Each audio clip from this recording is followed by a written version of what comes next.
Johannes 19 vanaf vers 28. Die aangrypende gebeurtenisse daar in die kruis waar Jesus hang, en dan sy laaste woorde: dit is volbring. Vers 28 sê hierna, omdat hy geweet het dat alles al volbring was, so die skrif vervul sou word, het Jesus gesê: ek het dors. En daar het 'n kan vol asyn gestaan, en hulle het 'n spons met asyn gevul, en op 'n hisopstingel gesit, en aan sy mond gebring. En toe Jesus die asyn geneem het, sê hy: dit is volbring. En hy sy hoof gebuig, en die gees gegee. En dat die liggame nie op die Sabbat aan die kruis sou bly nie, aangesien dit die voorbereiding was, want die dag van daardie Sabbat was groot, het die Jode Pilatus gevra dat hulle bene gebreek en hulle weggeneem moes word. Die soldate het toe gekom en die bene van die eerste een gebreek en van die ander een wat saam met hom gekruisig was. Kan jy dink hoe verskriklik gruisam is dit? Na daardie verskriklike lyding word hulle bene nog gebreek om seker te maak dat hulle nou vinnig sterf. Maar toe hulle by Jesus kom en sien dat hy al dood was, het hulle sy bene nie gebreek nie. Maar een van die soldate het met 'n spies in sy sy gesteek, en dadelik het daar bloed en water uitgekom. En hy wat dit gesien het, dit getuig. En sy getuienis is waaragtig, en hy weet dat hy die waarheid spreek, sodat julle kan glo. Want hierdie dinge het gebeur, dat die skrif vervul sou word, geen been van hom sal gebreek word nie. En wie is sy ander skrif? Hulle sal sien in wie hulle gesteek het. Geliefdes, tot sover die woord van die Here. Hierdie woord is soos vuur, soos 'n hamer, wat groot klippe stukkend breek. O Here, wanneer ons hierdie woord hoor, wat ons al so dikwels gehoor het, dan ruk dit ons telkens tot stilstand, as ons dink wat 'n verskriklike, gruisame offer U gebring het, Jesus Christus ons Here. Daardie ontsettende lyding, die verguising, vernedering, die pyn, die verwerping.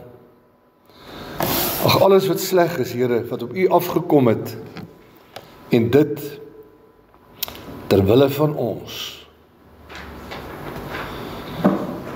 Here, gee dat elkeen van ons wat dit oordink, vanmôre ook hierdie woord ter harte sal neem, sodat dit sal sigbaar word in ons lewe, dat ons diep dankbaar is vir hierdie onbeskryflike, onherhaalbare offer, waar U as die lewende God, U seun in ons plek offer. Wil jy ons vanmôre ook so saam seën in hierdie erediens, hier waar ons stil word en praat met ons, o Here, sodat ons formulier ons ook verseker, U is self hier teenwoordig, Jesus Christus, Koning van alle konings. Dat U nie net opgevaar het na die hemel en ons alleen gelaat het nie, maar dat U die trooster, die Gees gestuur het, U Gees, om elke oomblik by ons en in ons te wees. Praat met ons. Elkeen wat worstel met hartseer, in die gesinne en die families, met die hartseer van dood, van 'n geliefde wat, met wie ons nooit weer die vreugdes kan deel van hierdie lewe nie, verhoudinge wat deur mekaar is, hartseer waarin ons worstel, net om te oorleef, en wanneer ons weer soek na koers en rigting in 'n donker deur mekaar wêreld. Dankie dat ons kan weet, U is altyd daar. U verdring ook die duister van hierdie wêreld, omdat U die ware lig is, soos Johannes sê, die ware lig wat geen duisternis kon oorweldig nie. Want in Jesus Christus vind ons die lig, en wil ons ook leef as kinders van die lig. Vertrou ons, versterk ons, Here, gee vir ons hoop en krag.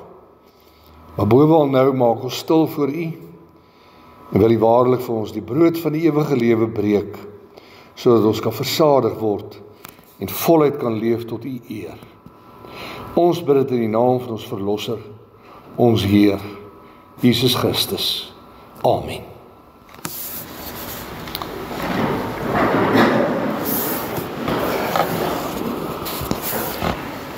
Liewe broers en susters, wanneer ons enige taak graag wil voltooi, dan is daar maar altyd sekere stappe wat moet gebeur. Kan nie daarby verbykom nie. Kom ons vat maar die voorbeeld, ons wil nou 'n dankfees weer reël. Dan sit ons reeds vir die saak en ons dink, maar is dit regtig nodig? Is daar 'n behoefte daaraan? Ons probeer bepaal wat is die situasie in die gemeente, weet ons wat kan help en al die dinge. En daarvanaf begin ons nou verder te beplan. So eerste is jou behoeftebepaling en 'n situasieontleding. Jy moet dit baie mooi hoor, want dit is eintlik presies wat gebeur met die offer wat Christus gebring het, nou uiteindelik sê dis volbring. Die tweede stap is dat 'n mens vir jou bepaalde doelwitte stel. Jy sê by die dankfees, sê nou maar byvoorbeeld ons wil ons finansies laat klop, so ons wil hierdie bepaalde bedrag in om ons begroting te laat klop.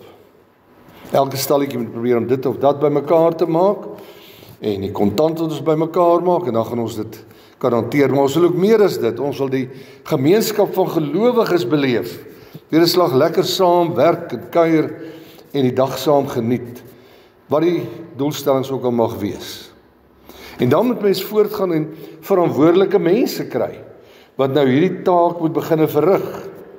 Ons stel teikendatums wanneer dit moet plaasvind.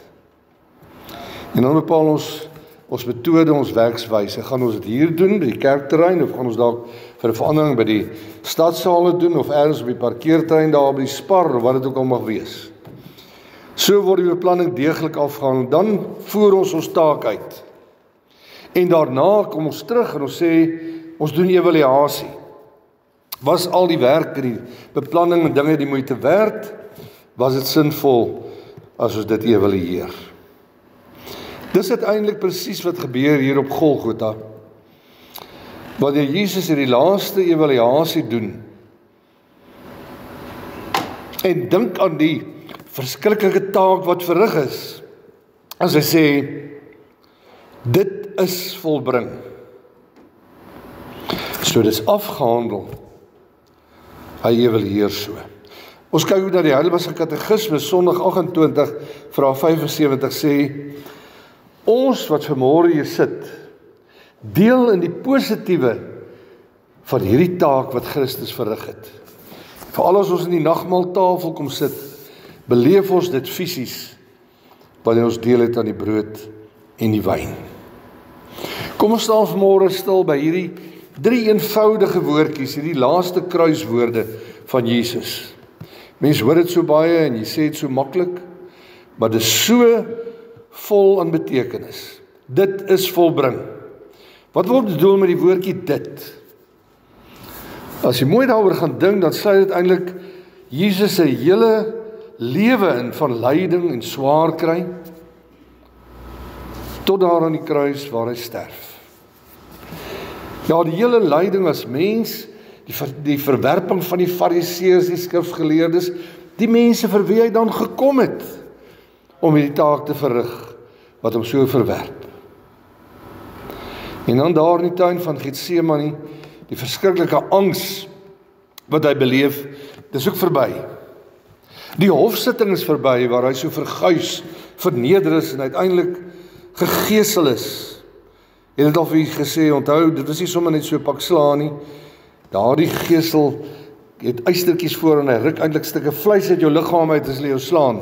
Daarom die bloed wat vloei en hy sterf baie keer, sy geval ook aan bloedverlies. Die hofsitting is dus verby. Dan daardie eensame weg na die kruis, die Via Dolorosa soos hy genoem word. En dan bereik hy die Kobbeenplek, soos dit genoem is Golgotha, daar waar die doodsvonnisse dikwels voltrek is en waar syne ook voltrek word. En ons geestesoog sien ons Jesus hang daar aan die kruis, sterwend, en dit vat lank gewoonlik So 'n lyding vat baie lank, is 'n intense lyding, sterf gewoonlik van asemnood, hartversaking, en as jy so vir in 'n weer is, soos hy ook van bloedverlies. Dis 'n vernederende, 'n folterende dood, erger as een ek onsself ooit kan indink. En dan sê hy, wat gebeur hier? Dit is volbring. Hy het sy lyding reg deurgedra, want dit sê eintlik vir ons, die sondeval en al sy gevolge, waarmee ons so stry in hierdie wêreld, is uiteindelik nou tot niet. Want God het nou deur Jesus Christus hierdie verhouding kom herstel. Hierdie versteurde verhouding as gevolg van die sondeval is nou volledig herstel. Ja, Jesus se dood en sy opstanding dien eintlik die Satan die finale nekslag toe. En ons het onlangs Hemelvaart gevier, wat vir ons ook sê, dis eintlik 'n troonbestuiging, waarin Jesus Christus, die koning van alle konings, sy troon vir ewig bestyg.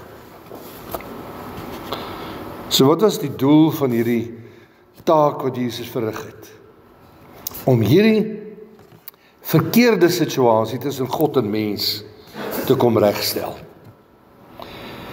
En as 'n mens nou so vra, wie kon so iets doen, of wie kan so iets doen, om die verhouding reg te stel, is daar net een. Die woord leer dit vir ons, dit wat hier gebeur, net een kon mens word, terselfdertyd God wees. Net een kon die verskriklike lyding dra vir ander sondaar mense, moordenaars, diewe, hoereerders, alles wat sleg is.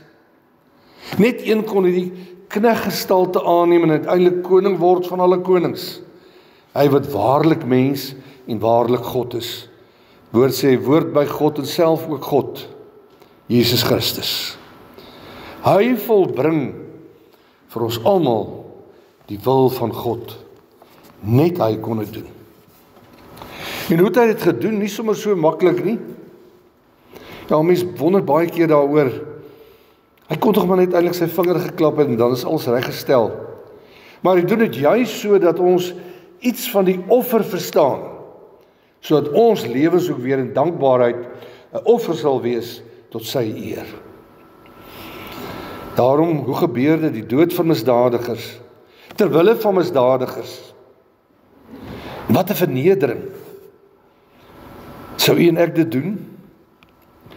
Woord so bestaan en miskien sou iemand dit nog vir 'n goeie mens doen, maar wragtig nie vir moordenaars, misdadigers, prostituie nie. Nee, Jesus kom doen dit. Die hoogste, die seun van die allerhoogste, die almagtige, hy word 'n nederige mens, om die plan van God met ons as mense te volbring. Vir jou, vir my. Die tweede woordjie na dit is. Wat is die bedoeling van hierdie is? Ons kan vra nou, wanneer moes dit nou eintlik gebeur? Die woord sê, in die volheid van die tyd gebeur hierdie ding. Onthou jy Gesang 148, ons sing dit baie keer, dit is so mooi, waar hy sê, eens in die volheid van die tyd, op sy bepaalde uur, het God in sy voorsienigheid vir ons sy seun gestuur. So as ons nou mooi hieroor dink, dan besef ons God het geweet wanneer is die regte tyd. En as hy dit nou evalueer hier in die kruis Jesus, dan sê hy, en dit het plaasgevind, wat moes gebeur, die taak is volledig afgehandel. Dit het nie in die verlede gebeur nie, sal nie nog in die toekoms nie, dis nou, finaal daar in die kruis, is dit klaar, volbring, voltooi. Dis vas. Daar is geen twyfel ook nie. Word as 'n absolute stelling deurgegee. En nou is alles van hierdie chaos van die wêreld eintlik weer in orde met God. Die wêreld is weer met God versoen. U en ek, ons het weer vrye toegang tot die hemelse Vader. Ja, daardie lang verwagte Messias. En die mense eintlik wou hê dat daar die hele volk van die Here dit moes hoor. En moes besef het by die kruis. Die lang verwagte Messias het gekom. Daar is die koning van alle konings gekroon, sodat u en ek ook kan koningskinders word. Dit is afgehandel. Dit bring ons by die laaste woordjie, dit is volbring. We gaan kyk na die HAT, ons Afrikaanse taal handwoordeboek. Hy verklaar dat hy sê volbring kan beteken uitvoer, voltooi of volledig afhandel. Dink die laaste ene verduidelik mooi wat hiermee bedoel word. Ons hoef nie nog iets by te voeg nie. Ag nee, moet dit tog regtig onthou. Ons leef in so 'n tyd waar ons eie boerevolkie soveel sektes en dwaalinge het van ek moet nou nog dit doen, ek moet hierdie feeste hou, ek moet hierdie Sabbat hou, ek moet daai ding hou. Bestaan sê die Here, julle walg my met julle Sabbate en feeste. Dit gaan oor Christus. Hy het volmaak die offer gebring. Ons hoef niks by te voeg nie. Ons kan niks byvoeg nie. Nie een van ons nie. Sy offer, sê hy, Here, volbring, is genoegsaam, dis finaal. Gaan nie weer herhaal word nie, nog nooit voorheen gebeur nie, maar net daar, die kruis van Golgotha in Jesus Christus. Hy het die volle prys betaal vir ons sonde skuld. U hoef nog ergens 'n aflaatbriefie of dit iets te betaal nie. Hy het geen fout gemaak nie, geen leemte gelaat nie. Hy het dit volkome, volledig volbring. So as ek nou mooi daaroor dink, en ons dink aan die stappe wat 'n mens volg, dan besef 'n mens jou gestelde doel is bereik. Want dis altyd wanneer jy evalueer, dan gaan kyk jy wat was my doel. Ons wou hierdie dankfees hê, na die tyd was dit die moeite werd. Het ons die gemeenskap van gelowiges beleef, het ons die fondse geïn wat ons moet hê en al die ander dinge wat ons as doel gestel het. God het sy doel hier volledig bereik. Want die verlore mensdom is teruggebring na hom. Goddelike straf is uitgedien. Jy en ek sou nie dit kon deurstaan nie. Die weg van smart, die weg van lyding, het Jesus klaar geloop. Hy het nie bang geword en opgehou en teruggedraai en gesê, nee wat, ek weet dit gaan verskillik wees, dan gaan ek dit nie meer doen nie. Laat die wil geskied, my Vader, sê hy in Getsemane. En daarom weet ons hoef dit nooit weer te loop nie. Hy het hierdie lyding volledig geloop. Daarom kan Jesus sê, dit is volbring. Want hier het iets ingrypends gebeur. Die verhouding is verander tussen hemel en aarde. Dink net daaroor. Die ewigheid het eintlik ingebreek in die tyd. Iemand skryf, die onverganklike het in die verganklike ingeslaan soos 'n weerligstraal in Jesus Christus. En daarom vanmôre is ons nou aan die nagmaaltafel gaan sit, dink mooi oor hierdie woorde. Dit is volbring. Die brood en die wyn bevestig dit vir jou en vir my. En God het sy doel bereik, dat ons met hom versoen. En dis alles genade. Perfek, volmaak gedoen. Daarom noem die formulier dit herinneringsmaal, 'n gedagtenismaal. En as ons aansit aan die tafel en ons dink daaroor, kan ons nie anders as om saam in die Gees uit te roep, Halleluja, Halleluja, Halleluja, loof die Here, want dit is volbring. Amen.